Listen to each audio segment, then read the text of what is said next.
Hi, everybody. Welcome to Office Hours. Great to have you here. If you've come here via YouTube and want to know more about what we do, it's pretty easy. Just head on over to officehours.global. That's kind of our primary web portal for more information and links about the show.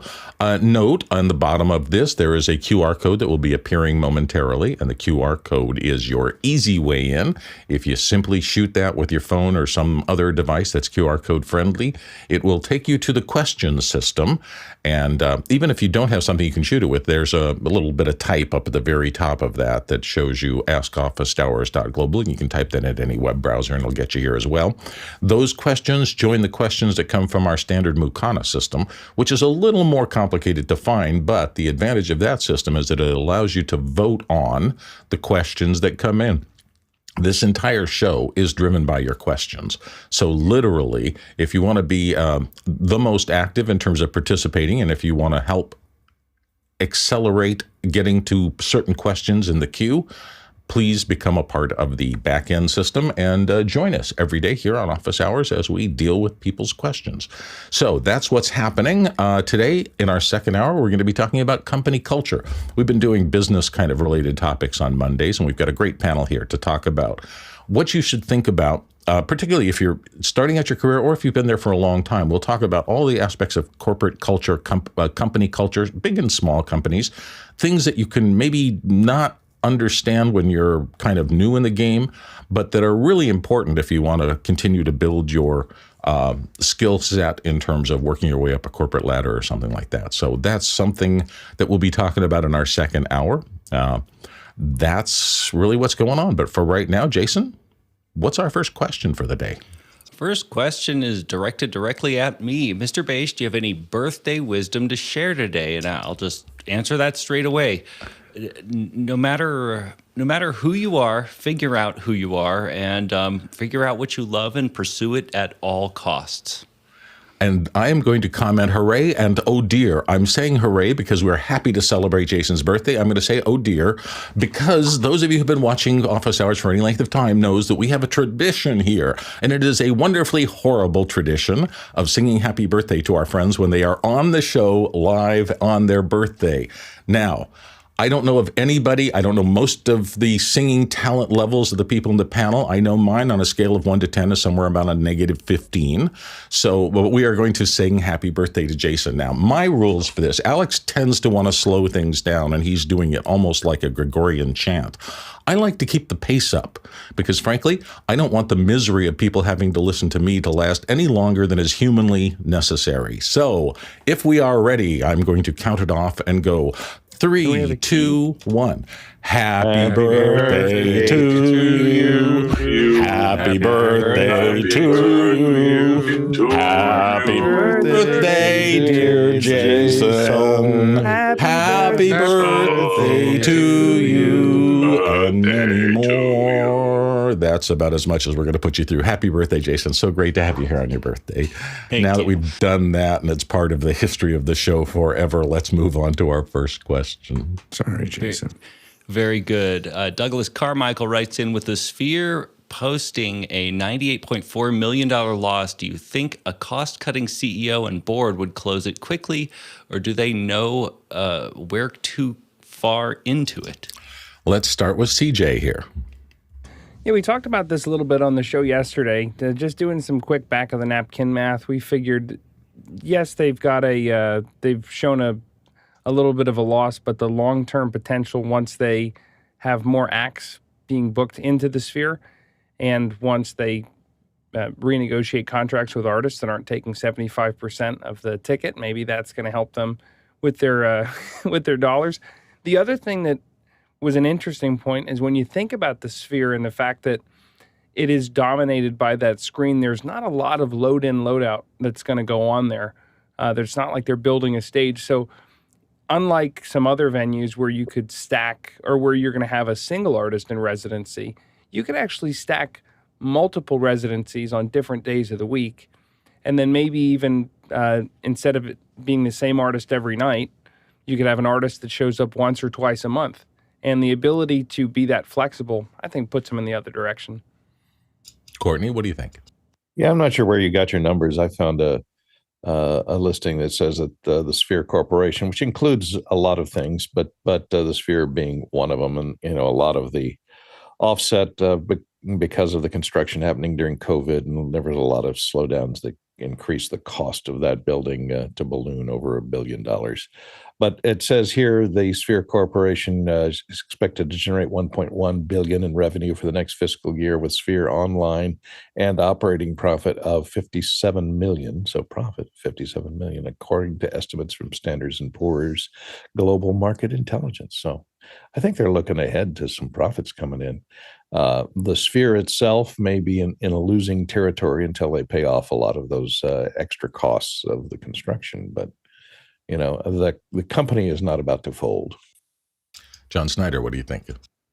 I've read one article about the finance of the Sphere, and it pulled out the Sphere from the rest of the company's revenue, and basically it said there was $8 million revenue the first quarter. That could just be because it was open a week into the quarter or something like that. I wouldn't worry too much about it. These people know what they're doing. They're planning this long-term out. They have a huge asset on their hands as far as the building itself. And a cost-cutting CEO is not going to look at 1 week or 1 month or 3 months of revenue and say, oh, that's it, pull the plug, sell the building. That's just not how finance works. The question is what was anticipated from a finance perspective, and how well are they performing to what was anticipated? I don't know why, but I'm thinking back to Amazon's early days. How much money did they lose in the first 10 years? They were just entirely in the red forever.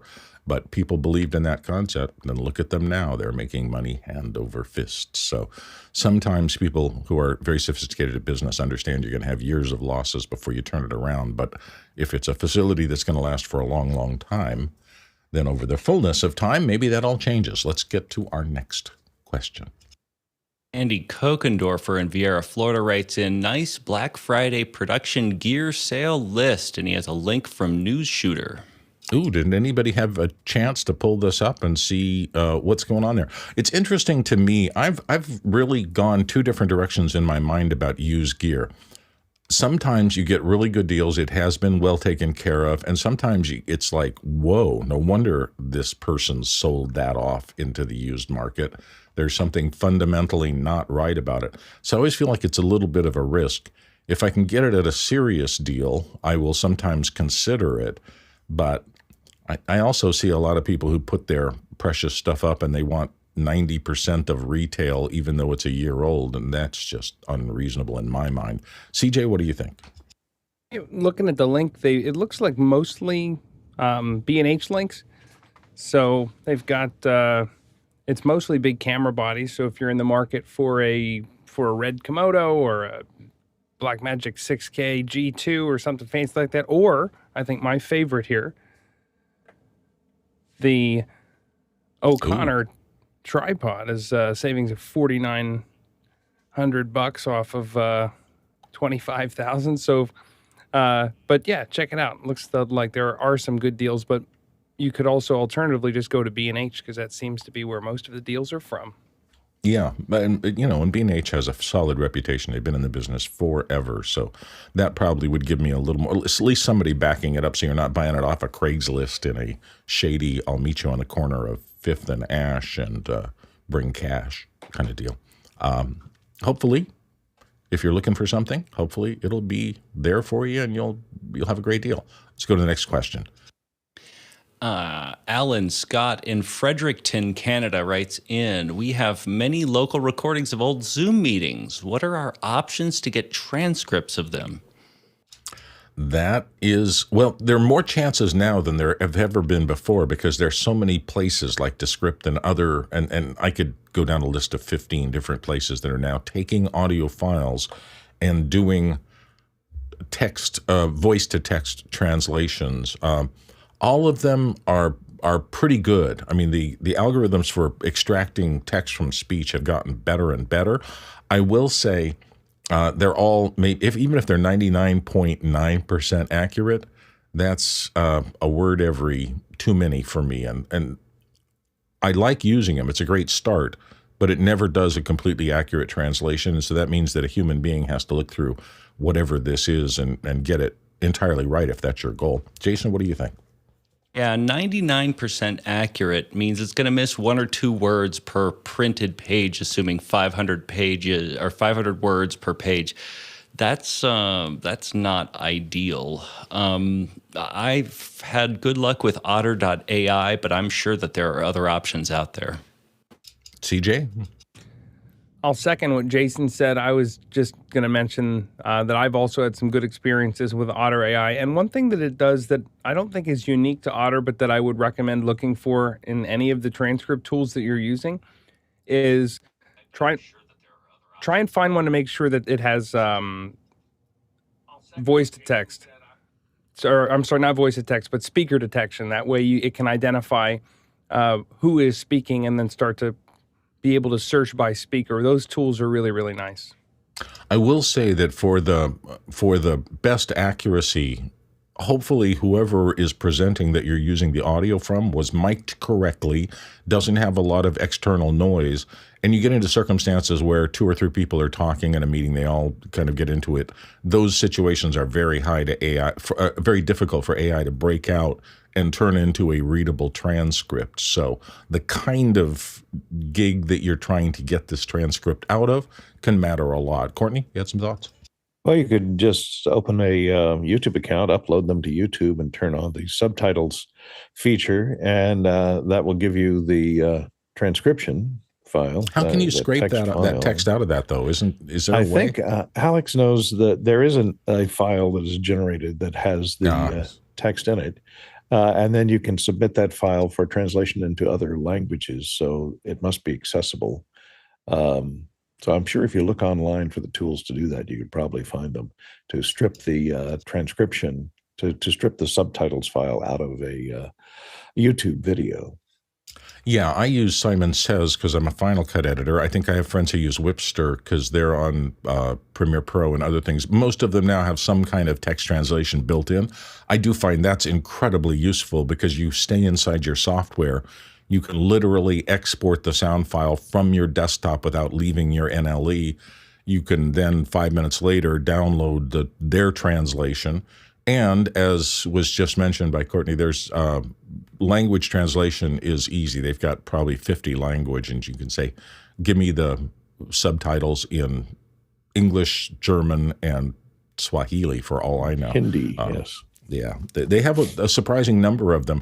Again, for me, the problem is, did it get it right or did it get it wrong? And if I don't have somebody who speaks those 3 languages and can read it fluently and mark it up and say, oh, no, they got that wrong. They shouldn't have used that term. They should have used this term because that doesn't make any sense. You're kind of working a little blind. So it's just personal. I never work with auto translation without a human being who can vet that translation afterwards, particularly in a corporate circumstance where a word can really mess things up. Let's go to the next question. Rian Smith in Trinidad, West Indies writes in, hi, I want to create on-screen graphics for my Atem Extreme using overlays.uno. I have noted videos with folks using key and fill methods. Is there a simpler method to get the graphics into the Atem via one HDMI from an RPI, for example? Boy, Rian, let me think about that for a second. You know, the real people that you want to talk to about this, first of all, Tuomo, our friend from SPX Graphics, lives and works in this kind of pull things out and put them on the screen and get them into Atem. We've talked about it a lot, but I don't do a lot of that. I just use the built-in tools there. So if nobody else on the panel has a more sophisticated process of automating graphics into an Atem, you know, maybe it's just as easy as if they're being created on Black or something like that, use your NLE and do a Luma key. I've done that a lot. And actually, it's getting more and more sophisticated as time goes on, and I find it working better and better. Half the time, that's all I have to do. I don't even bother with key and fill. I just do a Luma key on, you know, white text against a black background or vice versa. And it usually does a pretty decent job. It's getting better anyway. It used to be really complicated to do that in the old days. A lot easier now. Let's go to the next question. Jack Ruppel in Breckenridge, Colorado writes in anticipation of iOS 17.2 and spatial photos, would you recommend neutral density filters to have better quality spatial images? Courtney. Oh, I wouldn't recommend them. Because if you think about it for a second, spatial photos, you want to have a good depth of field, not a shallow depth of field. And by putting a neutral density filter on, you're going to have it open up that aperture even wider and give you a narrower depth of field. So to see the spatial, the depth and placement, and have the algorithms that take artificially generated images and place them in that field of vision. It then has to calculate, if it's a narrow depth of field, it has to calculate the amount of blur that it has to apply. It makes it much more difficult. You probably want to keep it with a wide angle lens with a broader depth of field. And I would only use neutral density if you run into a situation where there's so much light, it just can't handle it. Jason? My primary concern with the neutral density filter would actually have to do with the fact that a lot of the magic of the iPhone when taking spatial photography has to do with the LiDAR sensor. And if you block the LiDAR sensor, you're going to have a lot more problems than flat mid-tone contrast. You're not going to have any depth data, and that the iPhone's relying on that. Yeah, I agree with that. I think there may be some people who come out with unusual filters that block the two cameras that are doing the depth information, but don't block the LiDAR sensor because of exactly what Jason said. That would kind of defeat the purpose of this. I will say that in terms of computational photography, there's been so much money spent around the world, not just at Apple, but in lots of other companies too, to try to get this nailed. Phones just continue to come on in terms of their sophistication as image grabbing and editing and everything else tools, that they're throwing all the money and all the engineering they can at it. Because if a brand comes out with a camera that steps up, that will move purchasers to that phone system rather than what they're in, because people are very passionate about the photography coming out of phones these days. So fingers crossed, and hopefully that took care and gave you some ideas. Jack, next question.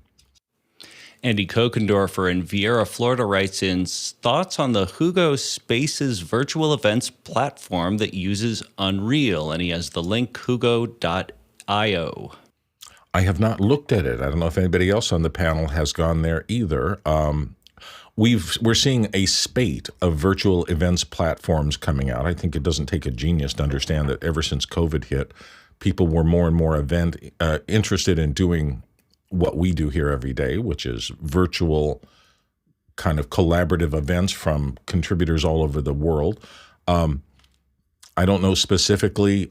If it uses Unreal, I will say that my experiences with Unreal have been both amazing and terrible. We did a whole series with Drexel University's Nick Justitian on Unreal Engine starting back maybe a year ago. And Nick came on a lot and explained the back end of Unreal and how everything works. We did labs where we literally created virtual avatars of ourselves. I was both incredibly impressed and also incredibly frustrated back in those days. Now, I know it's come a long way since then, but the amount of effort that you have to put into building a realistic artificial world, and more important, anything even vaguely resembling realistic characters in Unreal. It can be done, and the people who are very sophisticated do it beautifully these days. But boy, that was a lot of work, and I was just getting a simple little avatar to look anything like me turned out to be way beyond my comprehension. So I keep thinking of Unreal back in those 2 years ago kind of spaces where it's really great, but it's also really complex and has some pretty steep requirements in terms of great hardware. Their internal software works well if everything's working great, but it does take some time. So my suggestion is it's going to be a massive time sink. If you want to play in the Unreal world and that's what think your career goals are, dive in now and spend as much time thinking about it as possible, because it's not easy, but it's great for the people who really know how to do it. And it'll be nothing but more, I think, present as we go on. Courtney, do you have a thought?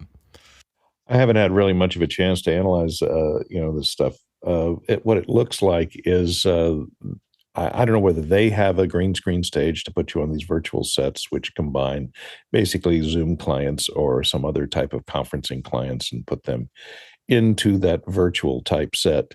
It looks like that's what they're doing, so that the person here, your presenter, would be standing on a green screen stage somewhere, and it's generating a a virtual set that it's putting you in and piping all of your participants into the virtual wall behind you, et cetera. Not sure what they base it on, and let's see. I'd have to read their whole business proposition there to see how much they charge, whether it uses a custom facility or you can use your own facility to do the camera tracking and all of the rest of the stuff that's required to, make all that virtual scenery stick in real time. But and I don't know what it's priced at, but they're using NVIDIA, AWS, and Unreal Engine. So yeah, those are their partners. Actually, a good place to start would be, I think 2 weeks ago on Friday, Andy Carluccio and Jonathan Kokaiko and Mr. Kokatella were all here and explained the back end of Zoomtopia for this year. So if you go to Office Hours, the archive of our things, and just type in Zoomtopia, you will get that show. You can learn a lot about what was required to pull that off, and it'll give you kind of a good overview. Andy and the rest of them really explained a lot about what they had to do to make that happen. So great primer on virtual events in Unreal Engine. Let's go to the next question.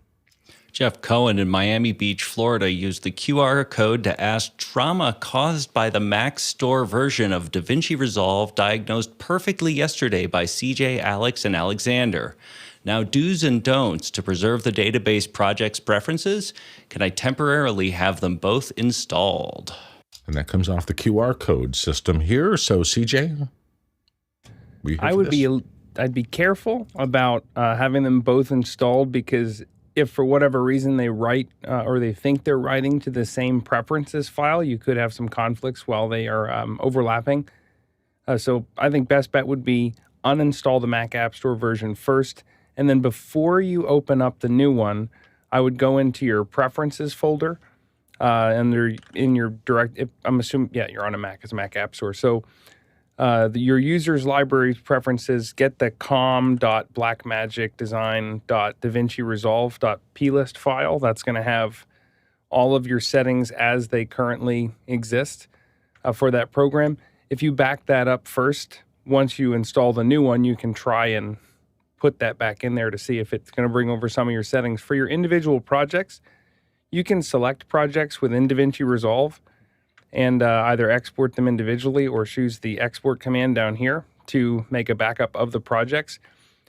One of the big things that if you do a lot of keyboard customization within DaVinci Resolve, that's another thing where you can go to the little ellipsis menu and you can export your presets for the individual customizations you've made on your keyboard. The absolute easy way to do this, foolproof, to make sure that you're not absolutely going crazy, is before you uninstall the Mac App Store version, go through every single preference pane and just take a screenshot of it, and that'll make sure that you've got a backup of what your settings are right this second. Because it's one of those things, it's like what Chris does with Sounddesk and LoudLab. You put all of this work on the front end so that you don't have to think about it anymore. So get a record. Such good advice. I can't tell you the number of times doing exactly what CJ suggests, which is, I'm in uncharted territory. Let me just do a screen cap here and make sure I remember what I chose when I was there, has saved my rear end. So really good advice there. By the way, it is a reasonably quiet day today, which means your questions are more important than ever, and it's a perfect day to get them in. So if you have anything you're interested in, anything about virtual production, anything about video over IP stuff, anything about sound or lighting or anything like that, if you've run into questions, today is the perfect day to get them answered. So bring them in here and our panel will happily take a shot at them. Let's go to the next question. Next question was submitted via the QR code, and Roscoe Jones in Madison, Indiana. Are there any lessons to apply to other media assets from the use of generative and multimodal AI in sports media management, which is predicted to add over $19 billion in value to data assets by 2030? Oh, that comes out of TV Technology. A publication has been there for a long time. John Snyder, what say you? I think the primary lesson to learn is that every CEO and boardroom is asking about AI, and every vendor is trying to find a way to say, now with AI in it. We're riding high in Gartner's hype cycle when it comes to AI-infused services. In this article, it says there's a $19 billion valuation. Both the article and the research that it cites don't really describe how it is, other than they're saying things like, well, Amazon uses it and it's really neat. The big function that people are actually using these tools for now is real-time translation. And then Magic Wand stuff, it seems like, for the rest of it. I'm waiting to drive by a roadside sign that says tacos now with artificial intelligence, because you're right. Everybody is trying to jump on that bandwagon. Let's get to the next question. Using the QR code, Zach Jeffries in Spokane, Washington writes in, at large events, what is the best method for ingesting many cam ops recordings, SD, SSD, CFX, etc., throughout the day? PC, Mac Mini attached to a RAID that syncs to a master NAS. Dumps could be between 128 gig and a terabyte each. Automation preferred as it is run by volunteers. Boy, you're asking for a good little bit. Another QR code question here. Chris Fenwick, do you want to parse this out for us? Yeah, Zach, I would hi, Mom. I would highly recommend that if you're going to, and if you need to use a volunteer, that it's a highly trained volunteer. This is a super critical part of a production that is so easy to screw up, to the point where you're completely left high and dry. As a matter of fact, there are, I don't know if you know this, there are Hollywood insurance companies that won't give you production completion bonds unless you use certain software to transfer your data around. It's kind of crazy. I mean, I just think, it's a folder full of stuff. You copy it from here to there, and yet it can be done so poorly that a movie doesn't get made. So that would be my one recommendation, is that person has to be highly trained, if not a paid professional. Also, I'm very leery of automated things. I know a lot of people feel very comfortable with it. I just don't. But I think the most important thing is that you have you need to map it out in advance. You need to make a document. It needs to be posted at every computer, and everybody who is going to touch this has to understand it. But you need to have a really well thought out naming convention. Everybody, you probably want to know what day the data came in and probably what hour it came in. I would want to know what camera it came from, and I would want to know what card from that camera it was. So camera A1, A2, A12, A14, whatever. And that'll give you a lot of hints as you're deciphering things later. So be really careful about that. And the card, if the cards don't get mixed up, if a camera guy doesn't come back and say, well, here's my first 3 cards, and dump them on you, and you don't know which one is A1, A2, and A3, it gives you a good map of what happened throughout the day and what order things happened. In terms of the actual hardware, yeah, what you're saying sounds good. I have done very similar to this on what we call Happy Faces edits, where I have 5 camera operators, I have 1 assistant editor, and myself. The assistant editor ingests everything to a RAID that's attached to my computer, and he's ingesting it across a gigabit Ethernet network. He organizes everything across the gigabit Ethernet network while I continue to edit on the main edit.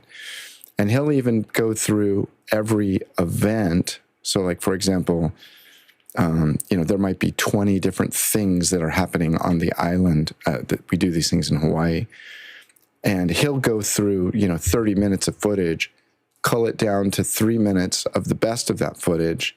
From that he'll then make me a Final Cut event that he exports to me. I'll import that. And then from that 3 minutes of best of, and keep in mind, all the footage is on my drive. From that 3 minutes of best of, I might pull 12 seconds. And that way I don't have to look at all 30 minutes. I barely have to look at all 3 minutes. But from that 30 minutes of footage, I'm going to pull 12 or 15 seconds of footage. But we do it on 2 computers, 1 RAID. The RAID is attached to the editor, so he gets the best performance, and then the rest of it. What you're talking about is actually much more advanced than I'm doing physically. I also want to point out there's a device. Sorry, I'm rambling on here. There's this company called Iodine, and they make this hard drive thing, and it has 12 NVMe drives in it.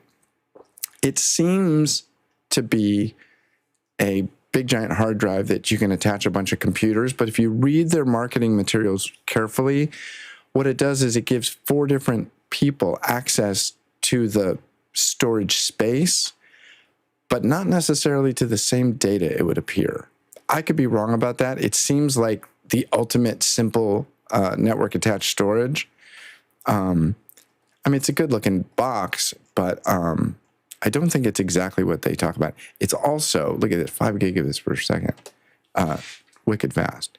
But naming convention. Did you get a price on that? Thing. Yeah, it's stupid expensive. It's like $5,000.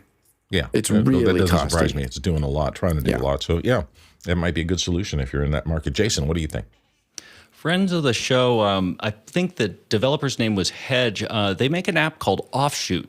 And, you know, in addition to other Paul things Lambert that are and the guys, designed, great company.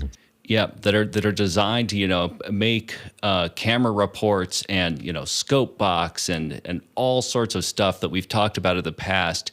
Offshoot is their way of automating this process. And I think once you set it up, if you're going to train somebody, training them for, you know, for what could possibly go wrong. And in the meantime, just double your cards, just double your cards and make sure you don't actually get rid of anything until it's actually verified and off, I think is a good idea. Yeah, Offshoot's a rebranding of Hedge, and I worked with Hedge, gosh, as long as 5-6 years ago, and I was in a situation where we had to take live stuff that we were doing at NAB and back it up and send it to multiple cards and just make sure everything was safe. So it's the DIT, or Digital Intermediate Technician workflow, the person on set who's responsible for making sure that no data is lost. Everything is backed up in multiple places. Usually want primary, secondary, and tertiary backups as close to real time as you can. And they've been a really good source for me. So I would take a look at that Offshoot program. Courtney, do you have other thoughts? I don't have any suggestions, but I would try and not have volunteers do this position because it's an important position, and you could screw it up really bad, especially if you're getting submissions from different types of cameras. If it's just open type of submissions and you don't have control over which cameras are being used for what and what type of media they're submitting them on and what type of codec they're using, et cetera, et cetera, et cetera. There's video digital asset management software, so look out there for that. There's a number of different manufacturers of this. Look around if you have a production facility nearby. Look for somebody who does data asset management for video shoots. There are professionals, there are union members that do this, and putting someone in charge of that does it for a living might be a good idea. To have them come in and set it up at least and teach somebody else how to do it if you can't afford to employ them on a regular basis. Yeah, I do think I was rereading your question, Zach, and I think you're on an event, which means that probably the cameras are going to be specified as opposed to completely random. I remember doing a job for the Rocky Mountain Emmys, and they had submissions from all over the Southwest, and it was unbelievable some of the formats I got in. I hadn't seen them in 15 years, and some small station in, you know, by a river somewhere was still using that old stuff, and that was tough. Doesn't sound like you're in that kind of circumstance, so it might not be as easy, as difficult as we're saying. CJ, you wanted to hop in? Regardless of the way that of the direction that you choose to go, one thing I would just echo a sentiment that was kind of tangentially referred to, whether it's Offshoot or a different data manager, make sure it's doing a verified backup, that it's confirming that it copied what it really thinks it copied. Chris thinks I'm crazy. And the other thing that I do that's really out of control, over the top, is I treat storage media as if it were able to be used only one time. And if I absolutely want to have an archive, if I have a 128 gigabyte or a 2 terabyte drive or whatever it is, that only gets recorded to one time. And then I put it in the archive and I get another one, because that makes sure that I always have that backup there built in and I never format. Yeah, that's probably more data has been lost thinking, okay, that card came out of that camera, it's been offloaded, so I'll go ahead and reformat it and send it back out in the field, and you find out, oops, it wasn't, and that's catastrophic, and whatever was on there is gone now. So yeah, it's a tough job, and people who do this really are valuable. So learn to do it. Next question. Coming in for the the QR code again, Scott Pulsifer in Philadelphia, Pennsylvania writes in, we've hit max capacity on our 40 by 40 video hub. We are thinking of adding our 12 by 12 hub into the workflow. Is this a practical solution? I don't do VideoHub, so I don't know, and it doesn't look like anybody else on the panel has this. Oh, Chris Fenwick is going to raise his hand for me. Thank you, Chris. Yeah, Scott, maybe. If you think about it, you do not have a 52 by 52 at that point. What you have is a 12 by 12 that's going to route into one of the inputs of your 40.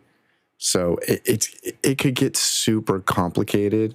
I don't know. Does Blackmagic have something bigger than the 40 by 40? And if they do, I would, start saving toward that. It's going to be a better, I think, yeah, Mickey's telling me they have an 80 by. You're going to be much happier and much less headaches. You might be able to sub-switch stuff down from the 12 into one of the inputs of the 40, but it's just going to be confusing.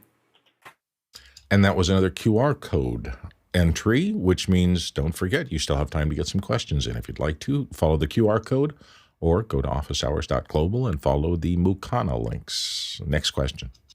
Jeff Cohen in Miami Beach, Florida writes in, started getting full screen ads to use the Tapatalk app when visiting Blackmagic forums. Anyone using it? Third-party app, but must be a formal relationship. Ooh, I'm always a little, boy, when I start seeing ads show up in some piece of software that I'm using, I don't like the fact that somebody's got a link into mine and is trying to mine my network for things. I'm not, and now that you said that, Tapatalk is not something that I would probably be looking for. That's just me. Maybe I'm totally wrong, and it's a fabulous thing. CJ, do you have any experience? Not in Tapatalk, but when I get mad at third-party app ads, usually it's solved only if I can be inside my house, because I'll put a DNS level host block right on the router, and then it just doesn't let any ads come in. And then if I want to click on an Amazon ad, I have to go off of Wi-Fi and connect to the cellular. I just stop all the ads. Yeah, I got to tell you, the marketers and their hooks and trying to get into your system and monetize what you're doing on the other end, it's a terrible thing, and I try to do anything I can to avoid it. Next question. Coming in from the QR code, Roscoe Jones in Madison, Indiana writes in, what are the possible MoCap applications that would use this technology developed for medical research at Stanford? Might the motion tracking be too basic for any entertainment purposes? And he includes a YouTube link. That came in, I guess, yesterday, and we probably should have gotten to it. I'm sorry, we were a little confused today. That there's a link there, and I don't think anybody has gone to YouTube to watch that. I do know there's just a ton of research happening out there in the motion capture, and Chris was, I think, looking at it, and they were talking about lots of boxes. No, you weren't? Okay, you were looking at something else. Fair enough. So I don't know if we know enough about it. If it was technology that came out of medical research at Stanford, that was probably highly vetted and correct research, but that doesn't mean that their motion tracking is exactly what you need. It may be, and then again, it may not. Courtney, do you have any additional information? Just briefly looked at some of this, but a lot of this medical motion tracking is for sports medicine, for tracking, the positions of your arms and legs over time. And it's not very accurate, that would be the accuracy needed to do, overlays for visual effects for a motion picture. It's nowhere near that kind of stuff. It's designed for time motion analysis, as to where your arms are in that golf swing, or how fast your legs are coming down on the track as you're running around, and how high you're jumping over the hurdles, et cetera. But it's not as precision, I think, as the motion tracking required for, with multiple infrared capture cameras surrounding you in a matrix and tracking trackers that are attached to you. Might be a little give a lot more accuracy than something that's just looking at a single camera to determine, using AI to determine, where your legs are. And they're doing that now with a lot of this software that has come out for phones to track people, to make sure that their whole body is included in the frame, et cetera. But I don't think it's that accurate. I'd have to watch the YouTube video, and it's about 4 minutes long. Don't have time. Yeah, I would think the same thing. Plus, the Unreal Engine type people, the people who are doing serious motion capture and want to do and have a back end where there is a flood of money, and things like video games, where if you can cut time off the production process, you can make huge amounts of money to be more efficient, get more games out quicker. I would look in those kind of things. They're doing realistic human realistic human simulation.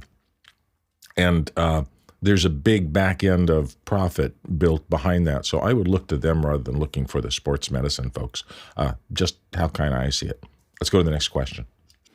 Danny Grizzle in Longview, Texas writes in, I'd like to hear strategies on long-term archival data management. Chris Fenwick's current comments are excellent, but he may have answered this. But press on to archive. I've used Retrospect to do LTO.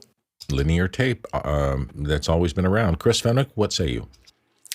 Danny, first of all, I want to commend you, and I highly recommend and encourage more questions that come in directly toward me. I'm not always a 2 thumbs up for that. First of all, I want to be careful. You say long-term archive, and I want to clarify. I'm a hack. Okay, I work on corporate video that doesn't have 100-year significance. All right, it may not have 5-year significance. I will tell you that because of our data system, I have on several occasions been asked to pull up a project that we did, that we cut 5, 8, 10 years ago. And they go, oh, this person was fired. We want to, or this one person in there has a new title. Can you change their lower third? And it's a 10-year-old project. Recently, one of our clients, their lawyers have turned down the screws, and they want to drop in all kinds of disclaimers in videos that are 5 and 6 and 7 years old. So when somebody says something, they want a lower third.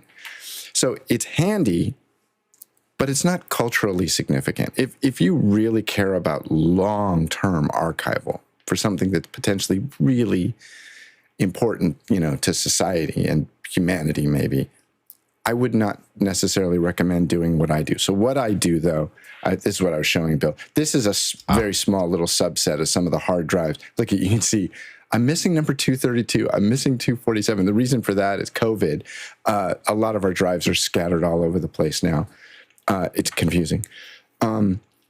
I dump stuff off of my fast raids to OEM bare drives. Alex used to have a library of 2,000 drives. We have a few hundred drives. And archive, and I scan them. The real trick is you scan it so you can find stuff later, and just give stuff numbers. Don't give stuff themed names like Doc and Dopey and Lazy or whatever. That's silly. Just give everything a number. It gives you an indication of how old something is.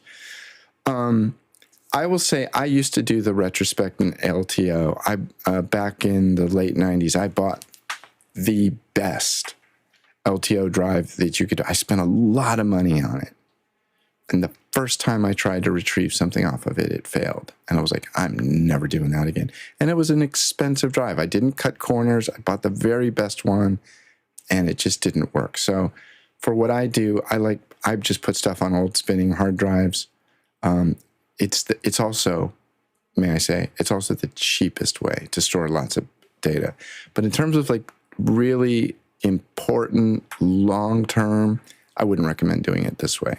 Yeah, everything, you have to be practical about stuff. There's always the industry standard absolute best, but do you really need that? And we just determined we don't need industry standard absolute very best. What we do works great for what we need.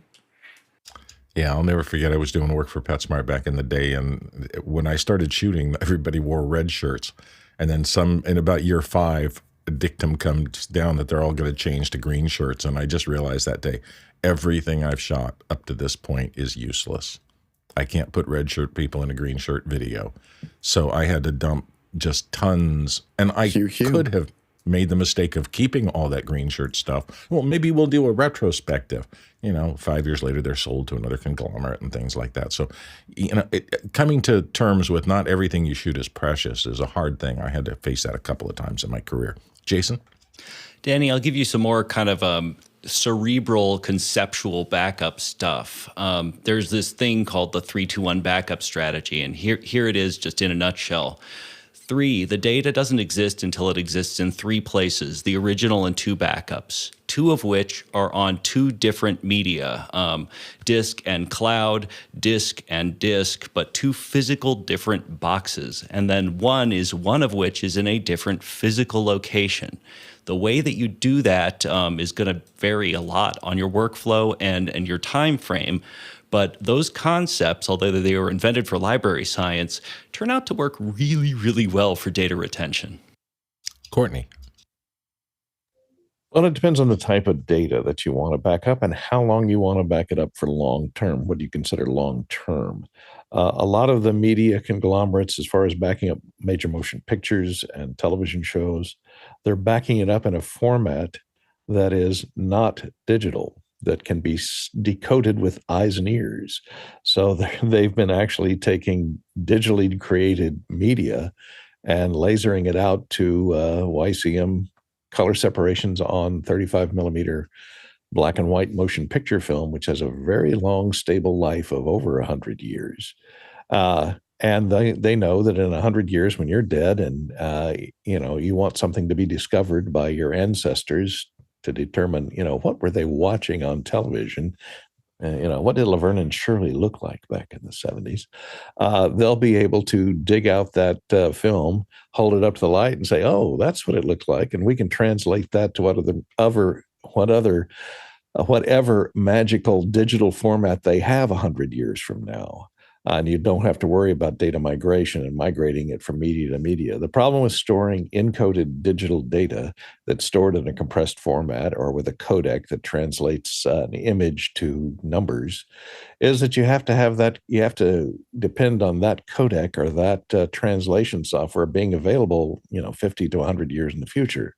And there's no guarantees that that's going to exist. If you have stuff that you stored on your zip drives in the 70s, now it's really hard to retrieve that data because zip drives aren't made anymore, and most of them failed while they were still in manufacturing. So it is going to be a problem. There are solutions out there. Seagate makes solutions. If you look them up, they have. They have a whole website on media and entertainment data storage solutions about the best spinning hard drives, et cetera, to store your data on for not long-term storage, but medium-term storage. But if you're looking for archival purposes, so that archaeologists in the future are going to be able to dig out your masterpiece and put it on whatever form of interweb communications they have in 2055 or 2095. Direct to brain neural connection. Yeah, you'll be there. Okay. Let's see. Chris Fenwick wanted to sneak back in on this. One last thing, Danny. The company, I think it's called Backblaze, the online data repository. They do an annual study on the robust nature of various specific hard drives that they buy. They buy gobs of drives, obviously. And the number, for several years now, I don't know what it is currently, but for several years, the number one most crashed, like absolutely don't ever buy that hard drive is exactly the drive that I've been buying for a decade. And I'll tell you, I've lost one drive out of 320 or something in 15 years. And obviously it's changed a little bit because 16 years ago we couldn't buy the same size. But you can't believe everything. And also, we don't work our drives really hard. We usually write everything to them, shelve it, and we'll pull it out, a couple of years later. So it doesn't get spun up very often. Anyway, just be careful about all the data you listen to. Yeah. I remember reading about MTBF, mean time between failure, and sometimes, the whole thing is based on statistics, and who knows. Mean time between failures is actually quite interesting. So my first nonlinear system, we had a 9 gig drive fail in the first 6 months. And I called my business partner at the time. I'm like, oh no, we had a drive fail, and the system didn't work without both of the drives spinning. And he goes, I'll be right there.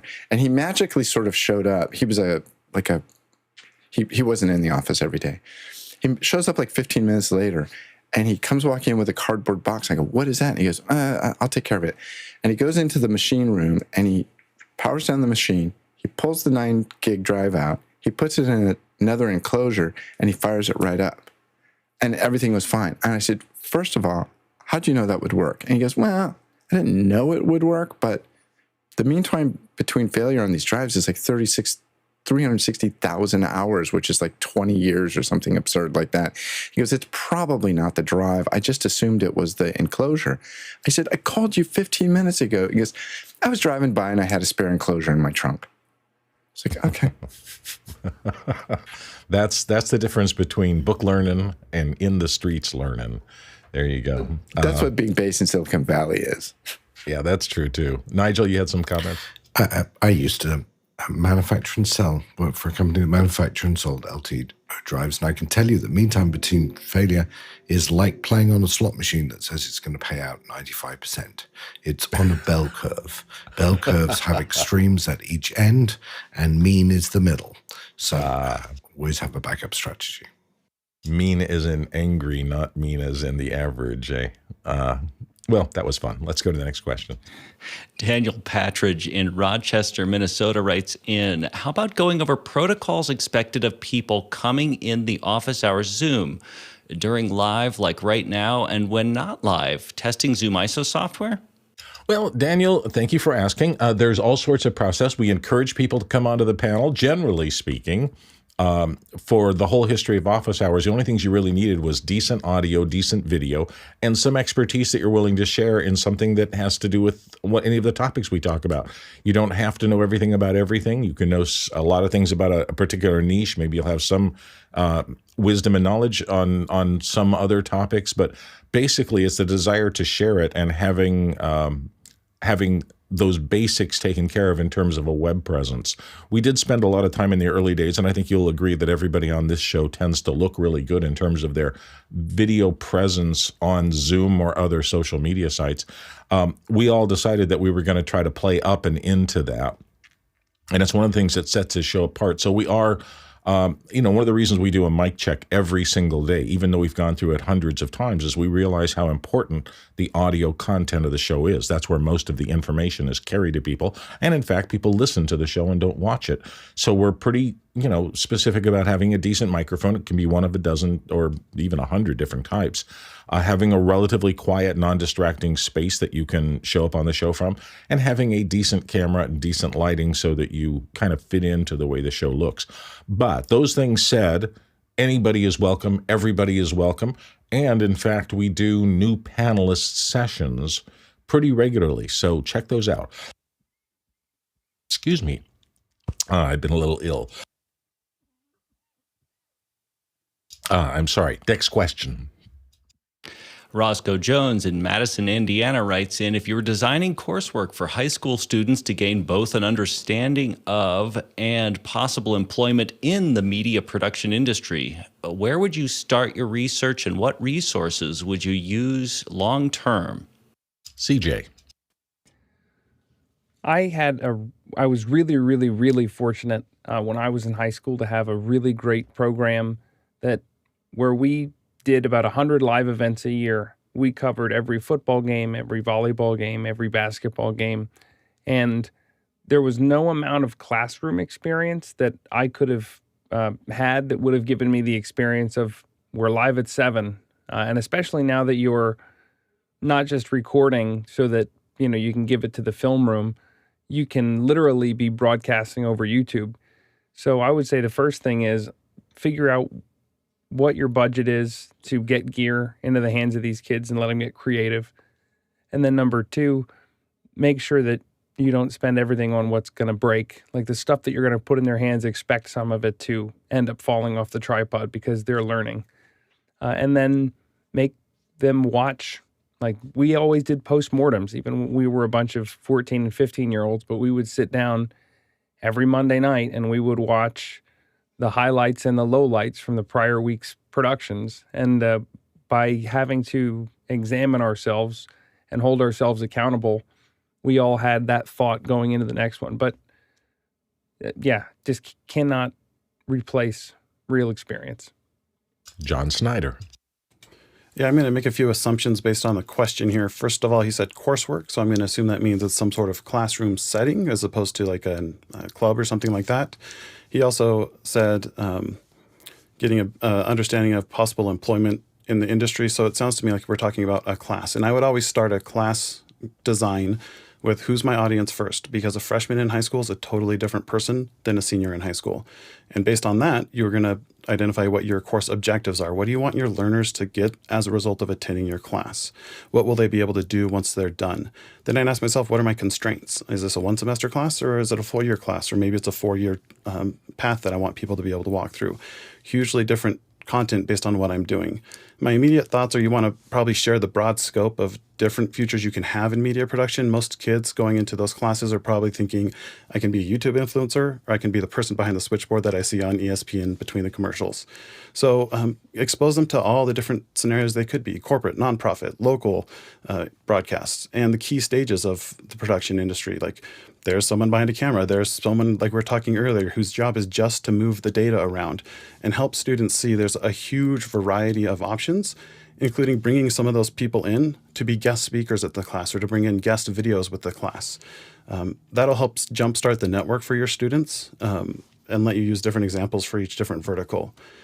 If your objective is to really prepare your students to get that job in media, I would include an assessment that has students prepare for an interview, that has students build out their resume. Maybe even have the students interview someone in the industry to ask their questions, and they can create a little bit of, start their portfolio with the interview they did for their class. Those would be things I'd be thinking of. Nigel. Yeah, John has much better advice than I do. I just have a very simplistic thought, which is there are 10,000 great YouTube videos that are probably available as shorts or even TikToks where they demonstrate something specific about the actions around filmmaking and lighting and do that. And I think there's a great opportunity now for training people where you get them to watch that, then they go and do it. They don't necessarily need to do it with an expensive camera. They can do it with their iPhone. They can do it with a bunch of people. I just think there's so much that younger people like to watch the YouTube video and then go try it and copy it. That's a great way to get them some of the skills. Chris Fenwick. Roscoe, what I would say is that there's kind of two facets in this industry. There's the standalone creator, producer, and then there's people that need to work on a larger crew. If I was trying to teach the standalone creator, producer, I would just say, just do a lot. Like once a week, I want another video from you. Maybe twice a week. I'd push them hard. It's okay if it's not great. Each one should be better. But you got to meet your deadlines. That would be one thing. In terms of working with a crew, with a large crew, I think one of the things that I would do is I would encourage them. I might give them like an assignment to say, like, come up with 20 people on a credit roll and write me a 1-page paper on what that job is and what it entails and who they answer to and who works below them. I think understanding the hierarchy on a crew is super important. And then the last thing I would do is I would give them, like a couple of times throughout a semester, I would give them the assignment to research and report back a new technology that is not, well understood, where they actually have to go and like hone up their Google foo. And hey, Chris, you got 5 seconds. I got to get to the top of it. And find out all that information and give it back, because learning how to learn is important in this industry. I'm done. Absolutely. Don't forget, tomorrow we're doing our Apple event breakdown here on the show. On Wednesday, a lab on the MixPre 3. On Thursday, the EVS system playback and recording workflows. That'll be fun. Friday, another lab on how the Office Hours website is built. And don't forget, we have show workshops every Tuesday at noon Pacific, and then the after hours stuff. All sorts of things. We're going to have that show workshop at 12 p.m. Pacific Standard Time. We'll be right back with our second hour topic. Welcome back to the second hour. Today we should have a really exciting discussion. I love these Mondays. Liberty started this a long time ago. We're talking about general business topics and things that we all wish we had known when we were getting into this business. Today we're specifically looking at company culture.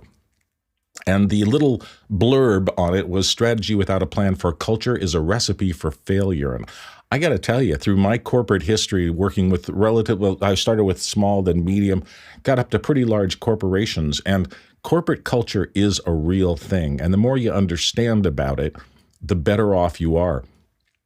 In my own personal marketing and advertising work, I have gone through so many diverse cultures. It was really interesting. I found a home and worked for maybe 20 years with PetSmart, and I think it was because, in part, their corporate culture and my personal desires aligned really well. Everybody that I met and worked with there had that kind of open heart because they were all pet people. Went so far as on their corporate masthead, every one of their executives had their pet, and it could be a puppy, it could be a kitten, it could be an iguana for all we knew. But they made that a part of their corporate culture, and it was a culture of taking care of things. And I always liked that about them. I remember a day that right after I started working for them, we were on set, and the director of training who was sitting next to me walked over and said, "We're going to take a break for at least 15 minutes. And I said, "Did something happen?" He said, "No, that dog is stressed, and we are going to break, stop, even with all the crew, and we're going to stand around until that pet settles down a little bit." And the bond that kind of corporate culture, in terms of it resonating with me, was really pretty powerful. I felt good about working with that company. Had another circumstance later where I got a very large meat packing company came to me and said, "We'd love you to make some videos for us." And we talked about it and said, "We're going to go to the slaughterhouse and watch people kill cows all day." And listen, I'm not a vegetarian. I understand that and I appreciate their products, but I wasn't sure I wanted to go and immerse myself in a very different culture. And even the scripts that I saw for those two different organizations were very different. So I do think that understanding corporate culture can be a very powerful thing. It's one of the things about whether you'll fit in and feel fulfilled in doing the work that you're going to be doing. So we've got some really smart people here who've been looking at this stuff and making sense out of it for a long time. We're going to start with Nigel. Nigel, talk to us a little bit about your feeling about corporate culture. Okay, I mean, you talked a little bit there about living in a corporate culture and understanding a corporate culture is pretty important, but how do you create one? So let's ask the question: how do you go about it?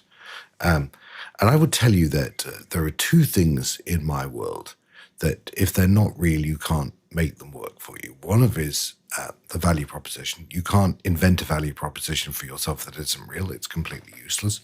And you can't define a culture that isn't real because you can't live to something that isn't real. So if you're starting a team, can be one person, can be 5 people, can be 300 people, can be 10,000 people. Let's think a bit about how you might go about establishing what the culture is before you work out what you want it to be, because the real trick is how do you get it from one to the other. So what large companies do and what organizations do, but is really even doable at the single person, is think about what your vision and mission is. And that might seem like strange, but if your objective, as Bill just talked about, was to serve a community best, then you've got to be able to write that down in your vision or mission. And you've got to be able to really work out what you are there to do. Because the next thing that follows is the question, how does it feel? What are we doing when we do it best? When we're making our vision or our mission work, what is it that we're doing? How are we behaving? You need to write that down, because hidden within that is the culture. It's probably about listening and it's about sharing. But as a team, working out what those things are and prioritizing them is really important. Next stage, having done that, is write them down and try and live them. The thing about visions and missions and culture is don't assume you're going to get it right first time. They are living, breathing things. But really think through as a team what it looks like when things are going well, when you're achieving the objectives. How are you working together? What makes sense? What makes it the place to work? Because locked in there is the culture. And it's very hard to do this as a single person. It's very hard to stare at a blank sheet of paper and say, let me now explain to you, because I'm going to write down my culture. So get a group together, think about it, talk about it, share it out loud, and start to write that down. But again, the number one thing in culture as a leader is if you've established what your culture is, and where I work, we sort of put 4 things down as to the things we care about. You have to live it. You have to be the embodiment of it. You have to some extent be the cop that makes sure people follow it. You can't, for instance, say the number one thing we do is we listen to each other and share our plans. If you don't listen and you don't share your plans, like that a fish, they say, rots from the head down, so does a company culture. So a few thoughts. I've seen that happen more than I can tell you. And for those of you who are watching or are contributors today, I would love to hear examples from your work experiences or life experiences of getting yourself into a corporate culture, either that worked or didn't work, and some examples of what managers or your supervisors or people below you when you were supervising, the times when it went right and times when it went wrong. I'd love to hear just your input about this. We have a wide audience with a wide variety of different things, so toss those in, use the QR code or whatever, and we will discuss them here. John Snyder has some thoughts. Yeah, and Nigel's 100% right. If you want to design a culture, that's the way you go about doing it. I think what I see a lot is people, especially individual contributors, they join a team and they say, oh, it's got a great culture, or it's got a bad culture, as if culture is a separate entity than the result of everyone's behaviors. Culture is 100% about the behaviors the people in the team do based on the incentives they're given. So if you want a collaborative culture, you need to be able to defer to each other as a team. You need to have healthy conflict as a team. If you want a culture of performance, you need to have clear expectations and incentives that align with those expectations. If you want to have a culture of work-life balance, then you need to be able to take care of your work and your life, even when there's tension between the two. Culture is a result of your behaviors first, so you decide what you want, and then you work your behaviors that way. And a specific example I can think of is I had a new team given to me for the last 3 months. It's a customer service team for a health plan line. And one of the things that's important to me as a leader is taking care of our customers and thinking about customer sentiment. So I look at our call stats, and one of the most important drivers for me as a leader is sentiment. So I started talking about sentiment in every single meeting. I started setting the expectations for sentiment. And my team went from having the lowest overall customer sentiment to the second highest in the department. And the only team that beat it was my last team. And that's because we talk about it, we incentivize it, I recognize it, and I call people out when they're not doing it. So it's all about the behaviors you choose to do and the conversations you have, and then you create a culture based on your behavior. Yeah, you just mentioned something, you used the term, I think it was healthy conflict or something like that, or conflict management, something that caused me to think of how do you train people not to avoid conflict, but to create something positive out of a corporate conflict, either between two people or between one division and another, whatever? What I do when I have conflict with people is I talk with them about it and I say, it sounds like we have conflict. We're not going to be on the same page. And I try to become beside the person and point out, me and you, we're on the same side. There's a conflict that we need to fight together. And you triangulate against the conflict instead of against the other person. And really, it's being willing to talk about the elephant in the room by directly just addressing it.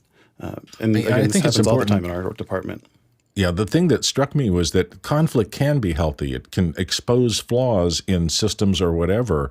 If somebody's something's bugging them, that's something that you as a manager need to know about and see if you can help resolve it for the entire operation. Because if you're having it in your area, somebody's probably having it in another area. Let's move on. CJ. To build on what John was saying, I also embrace disagreement. I embrace differing opinions and try to encourage people to speak their mind if they think they have something to say, because I believe everybody comes to the table with a different set of life experiences and something different to contribute.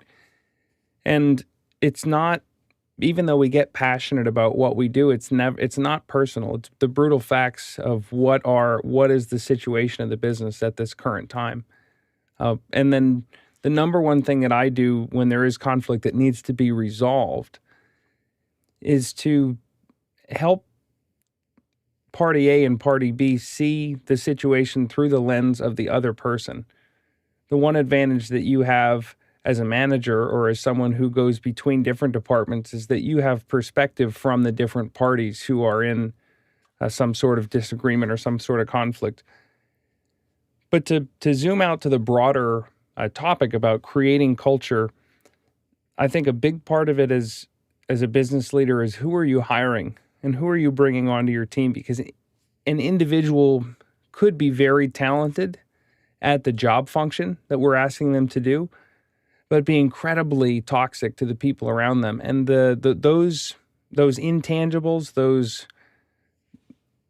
effects that they're having on the people with whom they're working, those are the things that can take the level of 4 other employees down because you hired someone that's good at one particular role. I'm always looking for people who are going to not only just fit in with the people that I'm surrounding them with, but make them better, improve the overall climate of the office and not send it in the other direction.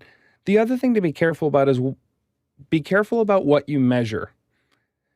Because when you start measuring things or assigning KPI, key performance indicators to your business, people start paying attention and they start modifying all of their behavior to serve the measurement.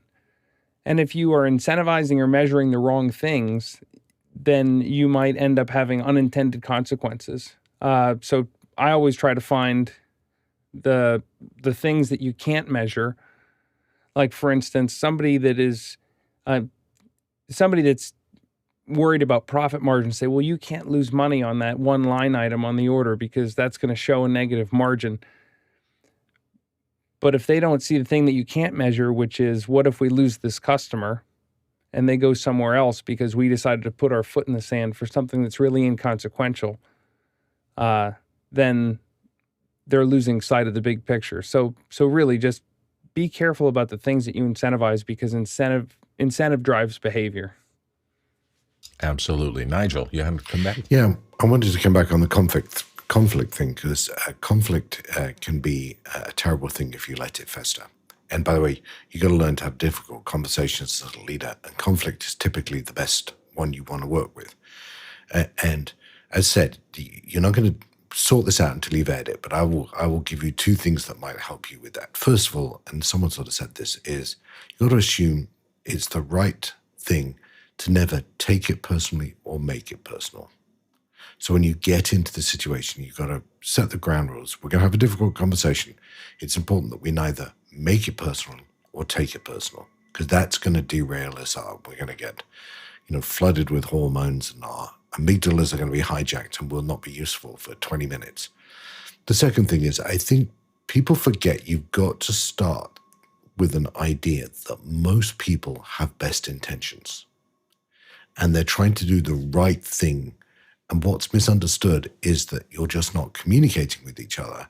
And so the right thing to each of you may be the wrong thing for the other person. And so getting someone to articulate what the right thing is in the conflict situation, what they're trying to do, getting the other person to assume that they're doing it with best intentions, is a great way into fixing that. If you're someone who likes books, there is a lot of books on culture. Culture Code's a really interesting book, but probably not the right one here. I often send leaders to The 5 Dysfunctions of a Team. I think it's a really easy book. It's a parable. It's not very hard on textbook to read, but it really walks through some of the key things that when a culture is missed and our leadership is out of line with its culture, really some of the bad things that happen. And I would encourage people, if you're interested in this area, if you've never read 5 Dysfunctions, really worth a read. Thank you. Good. Jason. Yeah, John also knocked something loose in my brain. it occurred to me that conflict is an incredible opportunity to stress test. It is a crucible for culture, and conflict avoided is culture destroyed. And that I can't think of a situation where that's not the case. So embrace conflict and recognize it as the opportunity that it is. Absolutely. All right, let's go to the next question. Our first question, actually. Laura Thompson in Beaumont, Texas writes in, what questions can you ask when you are being interviewed to get an idea of culture? Ooh, good question. John, start us out, and Nigel come right in after you. John? I would ask, as part of the interview process, to speak with somebody who's not your direct leader, separate from your direct leader or potential direct leader, so that you can ask them, like, what's it like to work here? What's expected day to day? What's important to the boss, if possible? A lot of interview systems don't allow that. And so sometimes you just wind up in a culture that is different than what you saw in the interview. On the other side, though, sometimes you bring in someone to the culture that's different than they were in the interview, too. Absolutely. Nigel? Yeah, the question I ask when I go for a job is, what does it take to be successful in this company? What do successful people do? What do they look like? And people in this position or the last person in position, what did they do that didn't work? Where did they derail? What you're starting to try and work for is, where are the third rails? Where are the difficult things? Where are the things that in this job are going to make you not successful? And if you hear things like, well, they were very outspoken, they get very frustrated because nobody listened to them, then you're going to start hearing warning bells about what the culture is. Now, you've got to understand it may be the culture of that manager and not of the whole company, but you're not going to do that unless, as suggested, you talk to people outside the cell you're working in. But find out what it takes to be successful, because you'll probably find that tells you a lot about the culture. CJ? The other thing that I'll often either ask when I'm interviewing someone or hope that they ask me during that interview is, what are the top 2 or 3 things that I can do to add the most value to your organization? And when you specifically talk about that word value, you're leaving it open-ended, because the person on the other side of the table, the person who's interviewing you, can take that in a lot of different directions. If they immediately go to, these are the percentage of sales that we need year over year, and this is the metric that I need you to keep in terms of profit margins or revenue goals or new accounts opened or whatever, that's going to tell you one part of it. But if they talk about other people on the team or other teams and organizations within the company, then you'll start to get an idea of, well, where does this manager and where does this company place the word value? That makes really good sense. Well, you're getting a lot of wisdom here, audience, today, that people who've been here and done it and really understand how it works. Let's go on to the next question. Rion Smith in Trinidad, West Indies, Trinidad and Tobago writes in, how would you know the corporate culture from the outside before pitching to do any technology-based contracted work for that company? Ooh, good question. Nigel? Well, I think you start by asking, who am I pitching to? And where are they in the organization? And what are the criteria that are going to make this deal? Who gets to sign it off? I mean, if you're in a very large company and you end up, talking to a line manager and he goes, great, now it's time to talk, or she says, now it's time to talk to procurement, you are in a very different culture than talking to the person saying, no, I have the budget and I have the ability to make this decision. So you'll get a sense of that at the level of which you're pitching. Now, there are some jobs you do where you don't want to pitch them too high. You don't want to be in the vice president or the director's or the senior vice president's office because there's just no upside to that. But there are sometimes you need to be there. So it really depends on the work and what you're pitching. But you'll get a sense from who you're talking to and what decision-making power they have or who's going to make the decisions as to what the culture looks like. And it can be very hard, particularly as companies get larger that you're going into, that you may have a cultural problem or a difficulty talking with the person who is your direct report or whatever, but there may be other people that you would get along really well with, and it can be difficult. I had a circumstance years ago where they brought in a consultant, and instead of working for the people I normally did, I was working for the consultant. And it was a very difficult thing because she just didn't really know this area. I think they were trying to cross-train her into something, but it was very difficult to get the same level of buy-in and here's what we're going to do. And I think the fact that she was out of her realm in the area that she and I were working on meant that she was really defensive about it. And I didn't find a way to break through that. And it was a very difficult project. And it was mostly because in most of the cases I worked for people I really respected their knowledge and the rest of that. This was just an oddball case where somebody came in and was essentially in charge of this project, but didn't have the skills to do it. And it was, I hope I never get in that situation again. CJ, you had other thoughts? The other thing I would just offer as a word of caution is be careful going to something like a Glassdoor.com and reading what the employees have said about the business, because often the people that really, really like their jobs aren't leaving the reviews on Glassdoor.com. Yeah. There's a little bit of a negative confirmation bias there. The other app that I found to be really interesting, and it's not going to work for a really small organization, but there's an app for the iPhone called Blind that allows people to anonymously post about their companies. Like it's tech focused or tech heavy, so you're going to find a lot of Apples and Googles and Amazons and some financial institutions.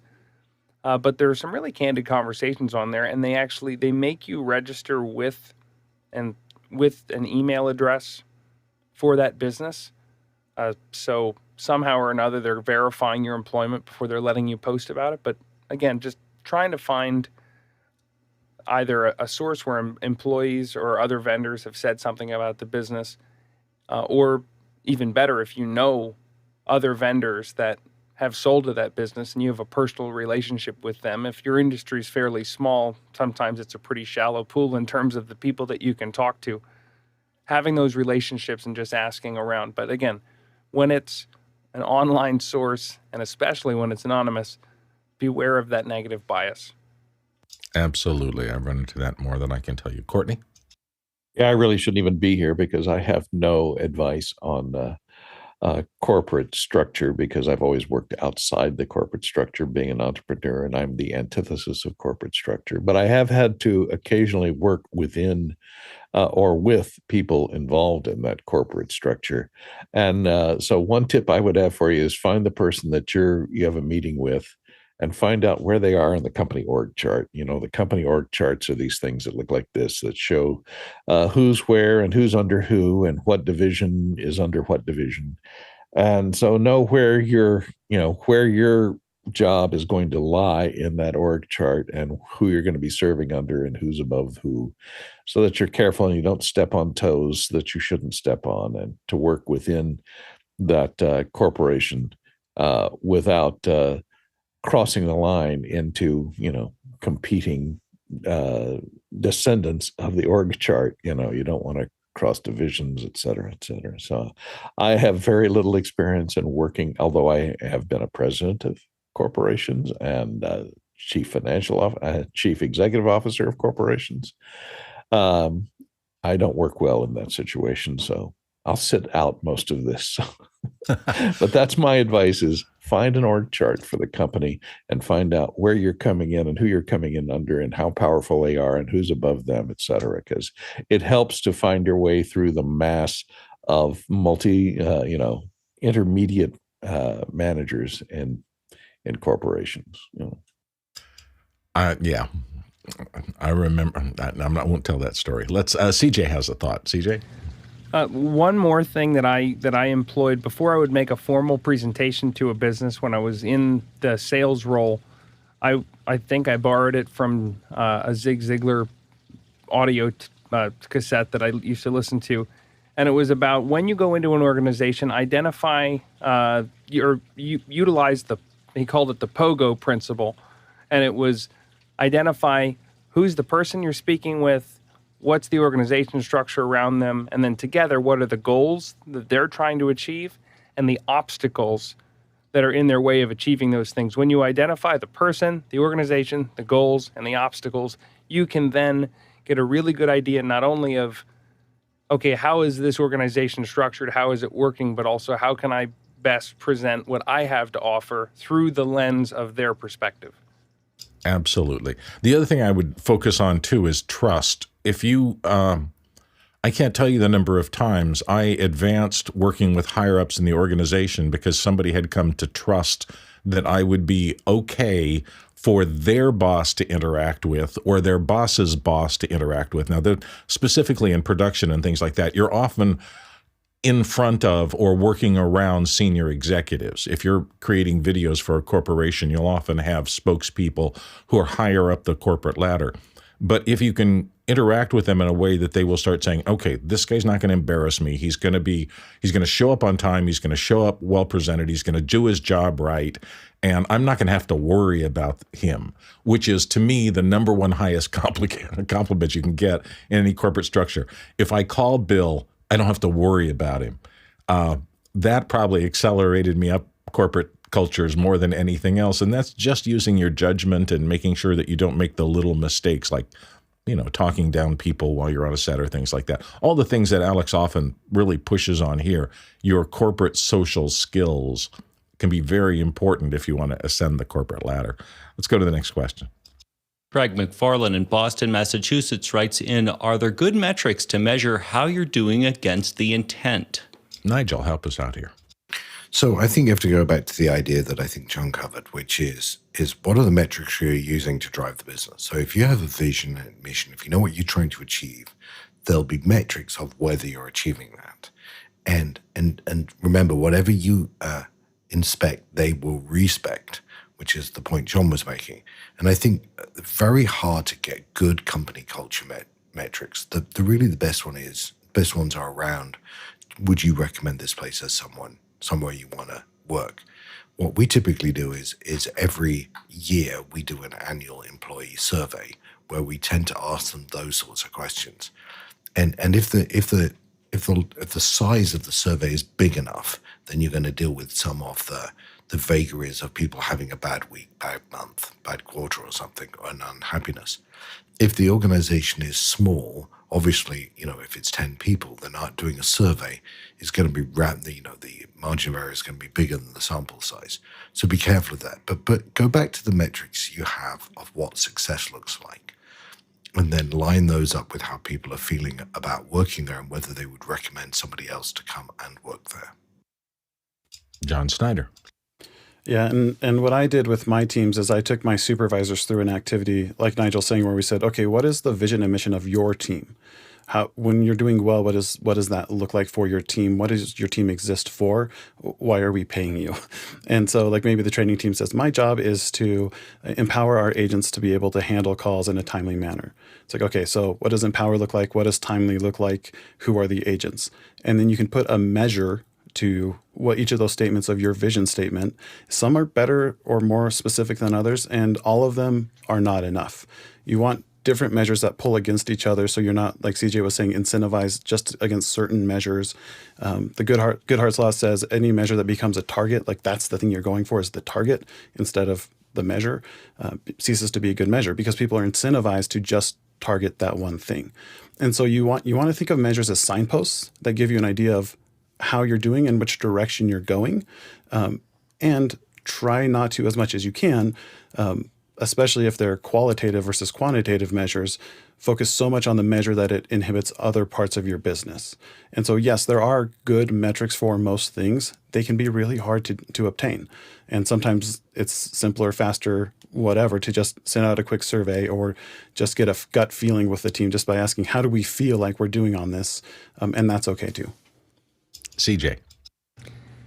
Yeah, surveys always make me smile when if you're in too small of a team and you do a survey, you tend to get a little bit of a sanitized answer, because if there's a kind of a free text box part of it, because everyone it's easy to figure out who wrote it based on the comment that they gave. But I like the net promoter for the company that Nigel kind of mentioned. Would you recommend this to a friend? The other thing that I like to do, and it's harder to automate this, and it's a lot more time intensive, but I always try to get my key employees in a situation where we are somehow, whether it's a lunch or whether it's a walk or whether it's somewhere outside of the physical office, not very formalized, like in a conference room where we're going to have this very serious discussion across the table, but as part of a bigger conversation over the course of half an hour or an hour or so, try to not only check in with that person individually to see how they're doing, kind of in a one-on-one meeting, but also start to ask them some questions around parts of the culture that you're concerned about. And then when you take kind of the aggregate of those different answers, you can start to get an idea of how are people feeling.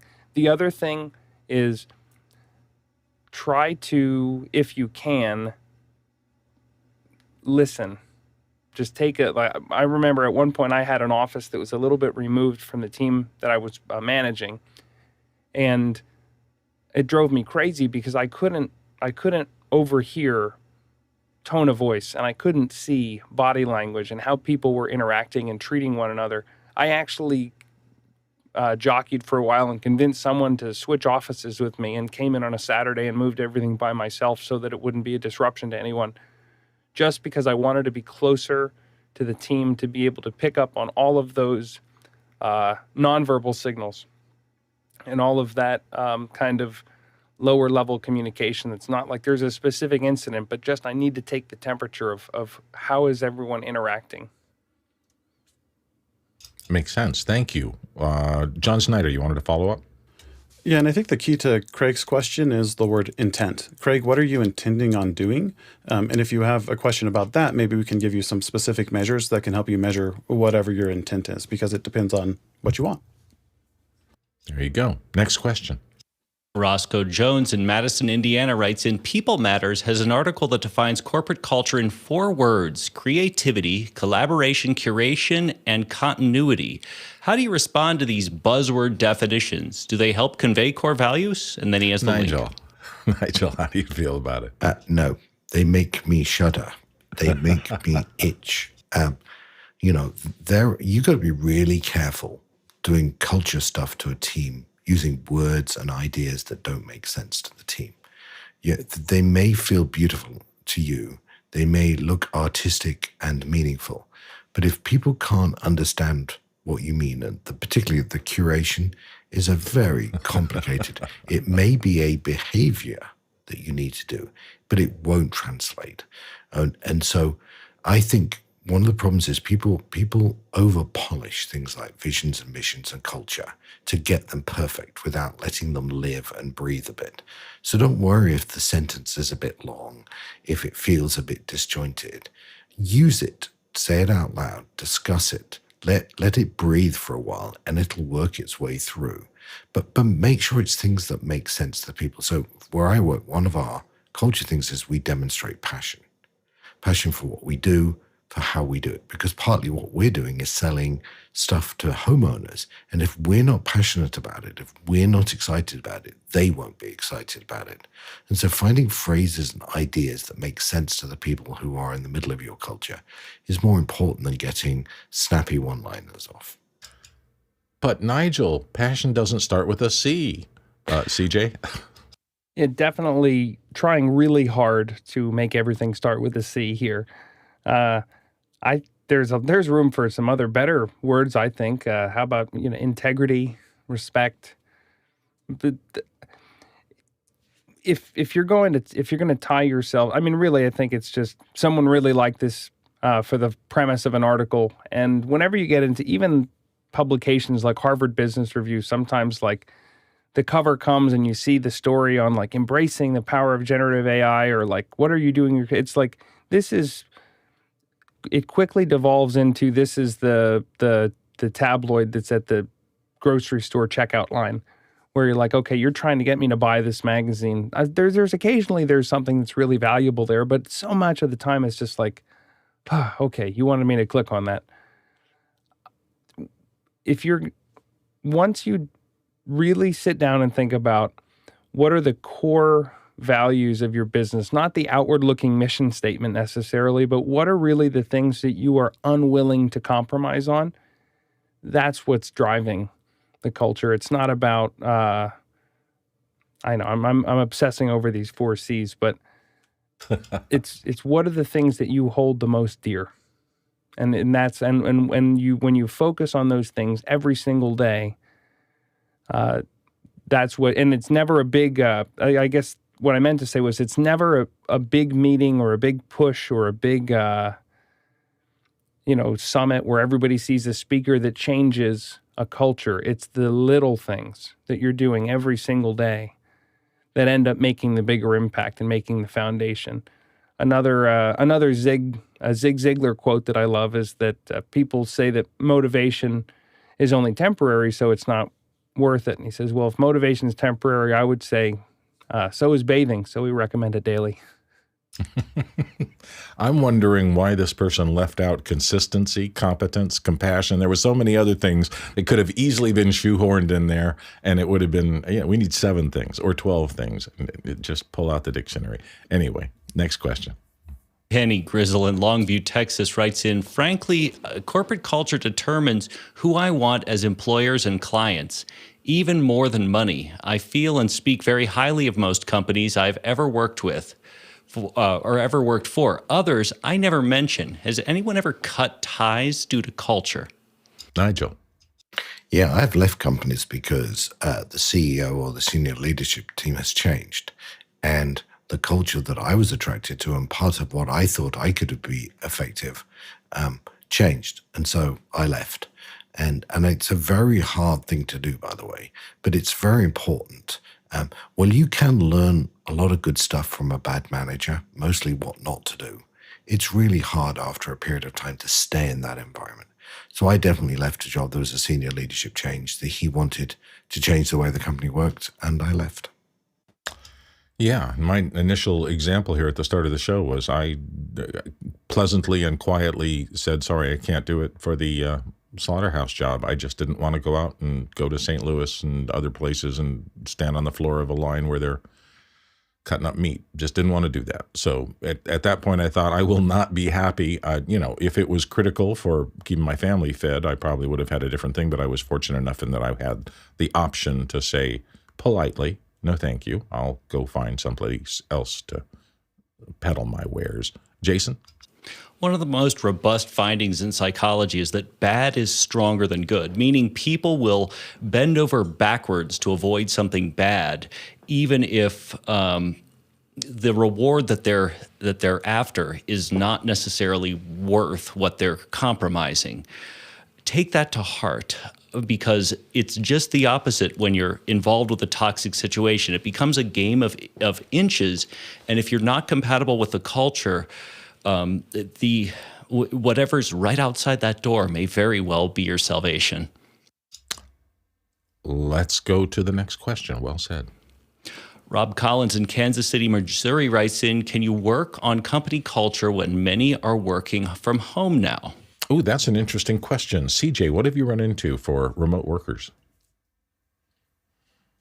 Whoops, you're muted, I think. Was fighting some mic sag. I didn't want it to come through the mic pad. One thing that I'm really passionate about is how to create spaces for those serendipitous interactions to occur. And one of the challenges when you have remote workers is that you don't have people who are going to see each other by accident. Everything is done very, very intentionally. And when that happens, I think there is some, if you're not conscious about creating spaces for that accidental interaction to occur, then you can lose a little bit of that. So I have some companies that I work with that are 100% remote that make sure that once a month there's an opportunity for a very local group to come in. Once a quarter, there's a more regional get-together, and then once or twice a year, there's a whole company get-together where they're saying, okay, we're going to do an offsite and take most of the company onto a retreat because we're not spending all that money on corporate real estate. Therefore, I can afford to do something where the company goes off-site and has those little interactions. The other thing that I'm not sure exactly how to make it, but I think could be a real silver bullet here is something like after hours, where if you're available and you're in a big room and somebody can just come in and start talking and then other folks overhear it and start chiming in. If it's done with a certain degree of, if you set up some decorum or you set up some level of respect that people understand what the rules of the game are, then you run into the option, or then you run into the opportunity for two people that otherwise might not run into each other having that conversation that sparks something. But I know whenever I'm in the office, there are people that I work with who will not talk to me until they see me, and that's a different issue. It'd be nice if there's a little intentionality, but how do you recreate that in that piece of your business during remote work is what I think is your way to make sure that you're building culture, not just treading water. John Snyder. Yeah, I'm going to disagree a little bit with CJ here. I don't think there is a silver bullet because there are no werewolves in management. Really, culture is just about doing the right thing always. And that includes, if you're an individual contributor, you have the opportunity to lead yourself, to live the kind of culture you want to replicate in the team, to treat your coworkers with respect, to make choices, to show up and how you appear when you show up to other people. As a manager, you have the opportunity to give feedback to your employees in everything they do, in the tone in the email they write, in how they're messaging each other in Teams or Slack or whatever. You have the opportunity as a manager to form and shape your culture in every interaction. It might be harder when you're working from home, or you might need to be more intentional about it, like CJ said, but that doesn't mean we're powerless. Interesting. Nigel? Yeah, to me, there are two sides of this. How do you work on culture when people are working remotely? And second, as a remote worker, how do you manage yourself into the culture? So both are very complicated, and I don't know we have enough experience yet, mostly to know how to do that. But it does come down to management. Remote working is really not about the remote worker, it's about the manager and whether they're able to set objectives and to know that the work is being done. And so if that's not clear, if there aren't good metrics, then that's when people start imagining somebody's got 2 jobs, they're working 3 hours, that's when things go wrong, because there aren't really clear metrics of what the person is expected to achieve and when they're meant to achieve it by, in whatever context of what they do. In terms of the employer, the other side, it is very hard, and there's a question coming up next about return to office. It is very hard to be part of a company when you work remote, unless the culture of that company is a remote culture work. It's like if you have a distributed set of managers who work in a distributed way and the systems are set up to survive that and work out how to flourish it, then it'll be easier to be part of that culture. If you have a very centralized management where decisions are made, on the floor that has the nice carpet, it's really hard to influence that when you don't ever walk down that carpet. CJ. Last thing I'll mention is something that is near and dear to everybody's hearts here, and that's how you look and sound is going to, if you set the expectation as a manager that people are going to look and sound a certain way, and when you send a remote work, or when you bring on a remote worker, you send them a camera that produces a good picture and set the expectation that this is how people need to sound, and give them an opportunity even to practice. Hey, if you need help, I know it's 2023, and the biggest outcome of COVID was that everybody knows how to use Zoom, we think. But give them an opportunity to test the setup, to test your microphone, to test your camera. If you're in a dark room, offer to send them a $100 1x1 light with a softbox can do amazing things to be a virtual window. But if you're going to have a dedicated space for your office, make sure that it looks and sounds good, because that makes you better in meetings. You feel better as you're presenting, and it takes some of the friction or some of the things that we lost by going to low-quality cameras and low-quality lighting, all of the nonverbal communication, all of those intangibles that we felt like we lost. We get a lot of them back when we can actually see the person on the other side of the screen and all of the little things. Interesting. I don't know why, but I thought about that when we were first talking, but this part of the discussion, I was thinking to myself, I resonated with what John said in the beginning of this about just be positive and nice and good. It wasn't what he was saying, but he was saying, do the right thing. And I don't know why, but it triggered in me, is there writer things, and how do we have any kind of mechanism for helping people improve from that baseline of just do the right thing?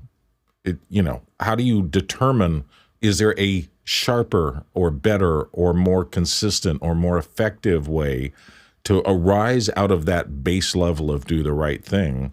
And how do you motivate people remotely to keep doing what they would do if they were in the office, which is, oh, I've got this idea and I can go talk to that person and maybe we can do some collaboration or whatever. That stuff is cut off.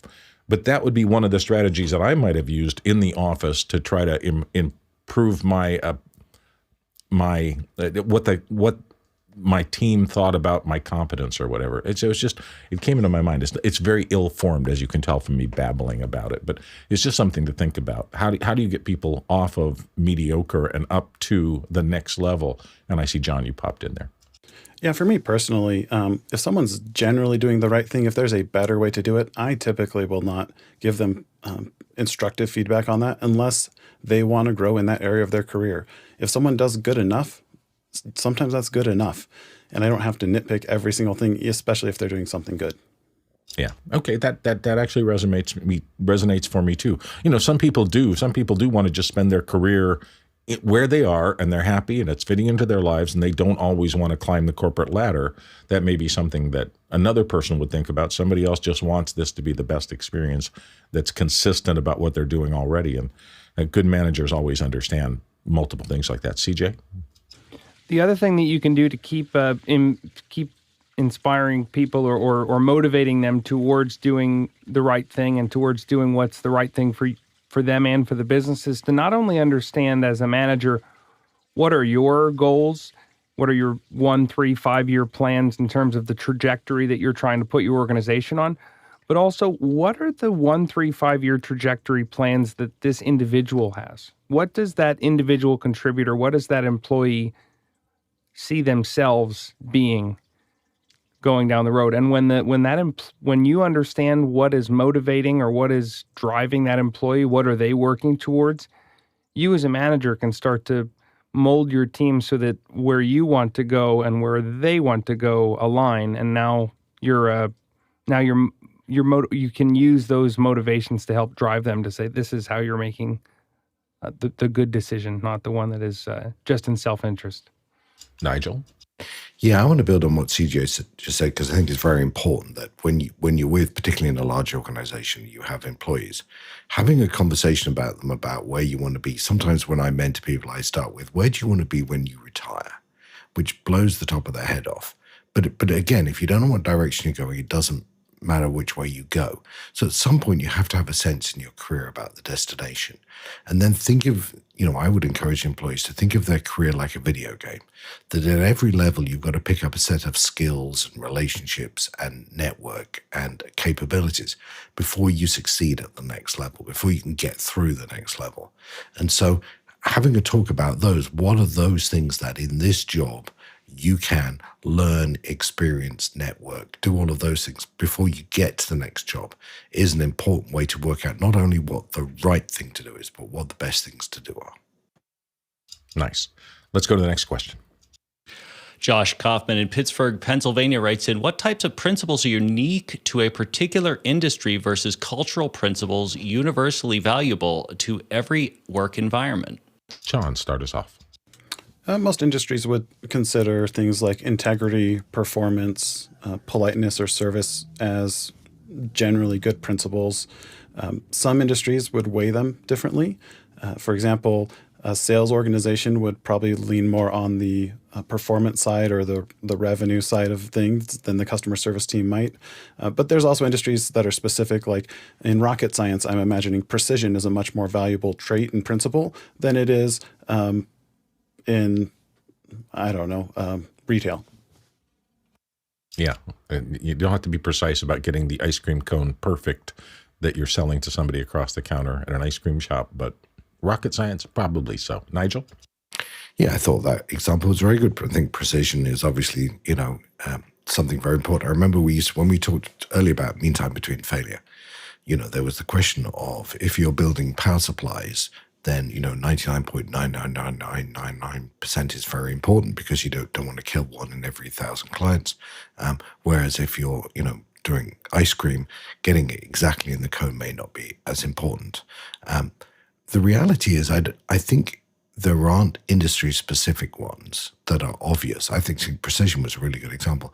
To me, it's the sequence in which they're important. You'll find some are more important. You can have 50 elements of your culture, but you can't communicate all 50. Nobody can consume them. So narrowing them down, combining them, selecting the ones you want to drive on are probably more relevant to the industry and the culture you're trying to create rather than being complete. Makes sense. Next question. Douglas Carmichael writes in, do you think return to office has the positive effect on culture that its proponents say it does? CJ, start us off.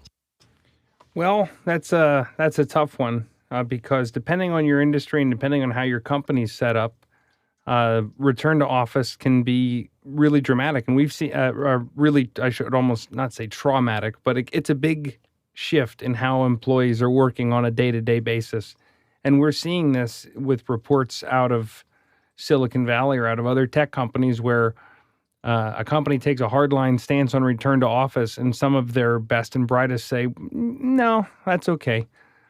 But if your company isn't set up with a remote culture, there are definite benefits to everyone physically being in the same place. So it really depends on your specific organization on whether that's working or not. Nigel?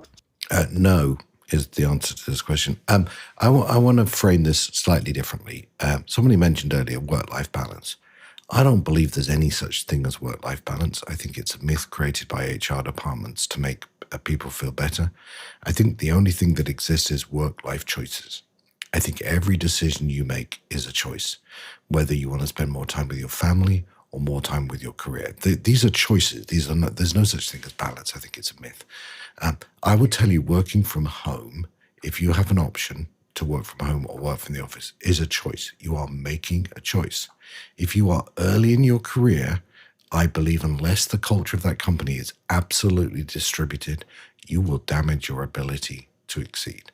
The people that will do better than you are the people that demonstrate hunger, and it's really hard to demonstrate hunger in a corporate culture on a Zoom call.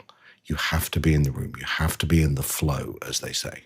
Now, if you're at the top of your career and you're already the best at what you do or you have unique capabilities, then they will come to you. But that's because they need you more than you need them. I know there's a desire to work from home. I think there's a lot of fun stories of people who've left. If you're at the start of your career, you are making choices. You're making choices about where you're going to end up. Be very careful. John?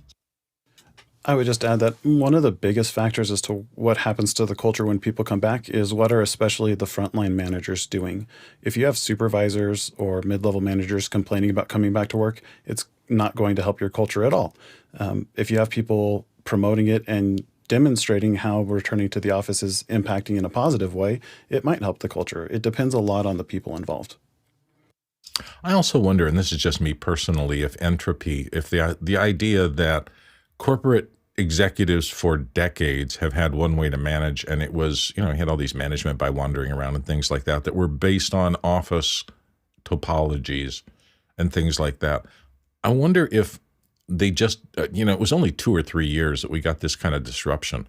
I wonder if the skills at the top in terms of maximizing the potential of remote kind of fell by the wayside during COVID and the rest of that. And instead of really exploring and working really hard at how to find the kinds of employees who could thrive in a work from home environment and be happier in the long run and stick around longer versus those who would not and would never do really well in anything other. It's just purely, again, speculative on my part, but I thought about it a little bit during the midst of the pandemic going, it's going to separate people to a certain degree, those who can and those who can't. And they're going to have different roles going forward. I think that's very much what we've been talking about here. Be interesting to see how it all shakes off over the next 10 years. Next question. Josh Kaufman in Pittsburgh, Pennsylvania writes in, what potential value might be gained by collecting an exit survey from former employees after they have left the organization? Nigel? There are two things people don't want to do. One is loss reviews and the other is exit reviews because they don't want to hear what's going to be said. You need to do them. You need to do them. You need to make sure the person doing the exit review is someone who's seen as impartial and that the manager who you're leaving is a very poor person to do the exit review because most employees will not be honest and not be clear. This is a great job for HR and outside consulting, somebody else other than, or even a peer if that's the only thing you can get to. But exit reviews are very good. Just remember, one exit review is not a trend. Two is not a trend. 5 or 6 saying the same thing is a trend. Again, there are many ways to listen to exit reviews. It's a very good one. John Snyder. I couldn't have said it better, Nigel. Take it with a grain of salt, the results, and also check for trends and patterns, just like any data. Next question. Roscoe Jones in Madison, Indiana writes in, is it okay if a smaller business has the personality of the owner, or should it try to formalize a culture separate from the owner's personality? Oh, cult of personality stuff. Nigel. I think in very small companies, and we're talking less than 5 or 10 employees, if they are owned by a sole proprietor or a partnership or a small number of people, they will, the company will take on the culture of the owner. One of the things that we do is buy small companies in the industry we're in, and we are very sensitive to how does that owner operate? How have they set up? And what we find is there are lots of different types of owners. In our industry, at least, there's the owner that sells the dream, and then someone sends someone in behind them to clean up the work and make the sale. And there are some owners that make the sale themselves and do the detail. How they work fundamentally changes the way the company works. And that if you go work in that environment, you need to understand that's how they work, that's how people are successful. And if you don't like that culture, you won't be successful in it. You won't change that because it's designed around the person that owns the company. John? Generally speaking, the data indicates that high-performing teams are more diverse. And so just be careful if you're replicating a single person's vision. We're all prone to like people who are like us and prefer people who are like us. It becomes a major problem in hiring and retaining talent, as well as the long-term performance of a business. CJ? Another thing that I think is important, especially if you have a strong personality, is that to embrace feedback that is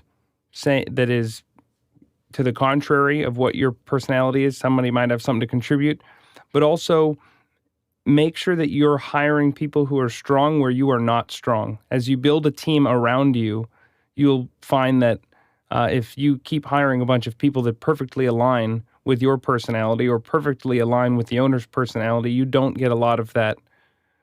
You don't get a lot of that back and forth and a lot of that disagreement. And what comes out of that, kind of that debate, that back and forth, can be really powerful.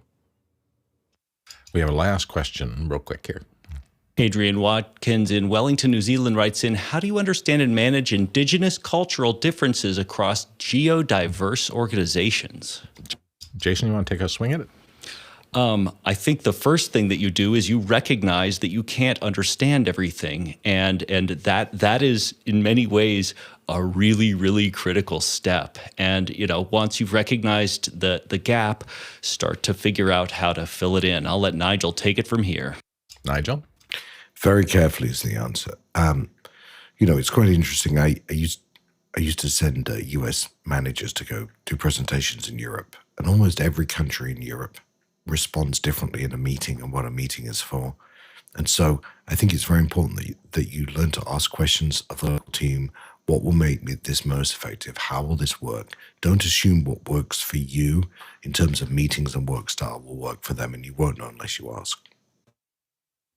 There you go. Tomorrow, our Apple event breakdown. Alex is really high on this. He was really fascinated. This is the first time that Apple has ever shot an entire keynote, that one of the arguably their biggest public relations, forward-facing, client-facing things on iPhones. And so we are going to break down in detail exactly how it worked, where it might have fallen short, where it was a plus. And we're going to be looking at things like the hardware rigs that they used and things like that. So if you're fascinated with high level corporate communications and the possibility of using very much less expensive devices than we used in the past to do them, tomorrow's your day. Thanks for watching. I thank everybody, all of our panelists who come in and give our expertise. A day like today, there's no way it would work without people like we have on the panel that you're seeing right here. So thank you, one and all, everybody who came on the panel today. This was a huge plus for everybody watching, and I appreciate it because this is not my strongest suit, and so without you guys, I would have had a tougher time. So thank you very much for all of that.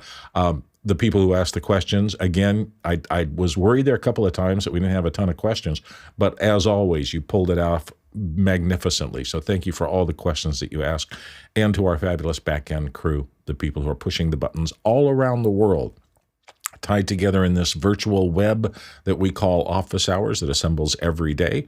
We will be back to do it again tomorrow, and there's always after hours between there if you'd like to ask questions and talk to each other. Thank you for watching, and we'll see you tomorrow.